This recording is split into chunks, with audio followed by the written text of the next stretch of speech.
I really need some clarity because everything feels upside down. I'm a 23-year-old woman, and my world changed in an instant 2 weeks ago when my husband, who was 25, died in a car accident. He was everything to me, the love of my life, my partner in all of our dreams and plans. We met at his uncle's farm where he worked as a farmhand, and I fell for him the moment I saw him.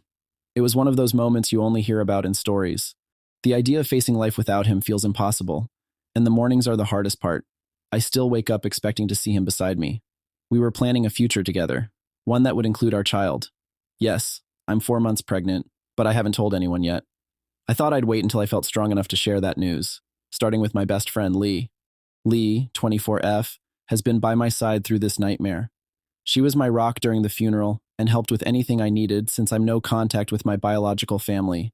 A long, painful story for another time. Lee is dating Barry, 24M, and they usually hang out with their friend Liam, 24M. From the start, Liam was always unsettling. He'd hit on me blatantly, making comparisons between himself and my husband.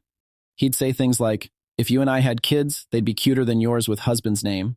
Or, "You need a city boy," motioning toward himself. I'm a country girl through and through, so it was always strange and unwelcome. I would usually just shut him down or ignore him, but Barry would always give me these dirty looks as if I'd done something wrong. Last Sunday, Lee messaged me, saying she really wanted to take me out for dinner to help lift my spirits. I was feeling particularly low, but thought it might be good to get out and be around someone who cared. When I arrived at the restaurant, Lee wasn't there yet. I texted her, and she said she'd be there in 5 minutes, so I ordered a lemonade and waited. 5 minutes turned into 10, and just as I was about to call her, Liam walked in and came straight over. He started apologizing for being late, and I felt a wave of confusion wash over me. I asked him why he was there since I was waiting for Lee, and I noticed it was a table set for two. He smiled, took my hand, which I quickly pulled away, and said, "I asked Lee to set us up. Now that husband's name isn't a problem, we can finally get to know each other." I froze. It felt like the room was spinning. The audacity of what he'd just said made my stomach turn. I stood up and told him in no uncertain terms that I wasn't interested and that I had just lost my husband. His response made my blood run cold. He stood up, smoothed his shirt, and said, "I know you're being overly emotional right now, so I'll forgive you for that. Sit down with me.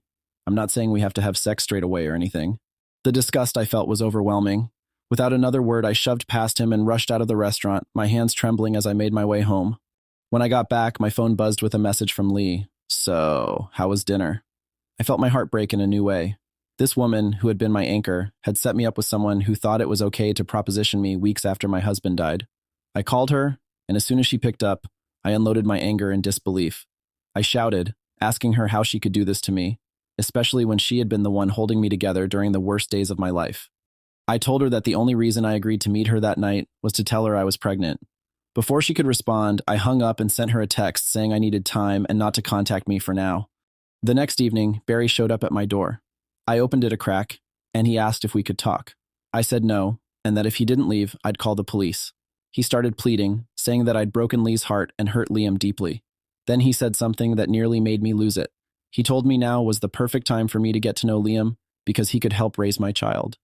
I opened the door fully, which he took as an invitation to step inside. But instead, I grabbed my shoe and chased him off my porch, shouting at him until he got into his car and drove away. I've never done anything like that before, and the embarrassment and anger left me shaking.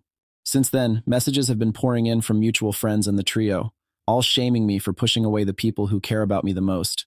They claim I'm unrecognizable now, but what truly breaks me is that my husband would know how to handle this. He'd hold me and tell me what to do next. But now I'm alone, trying to figure out how to move forward. I feel numb and it's so hard to find my footing.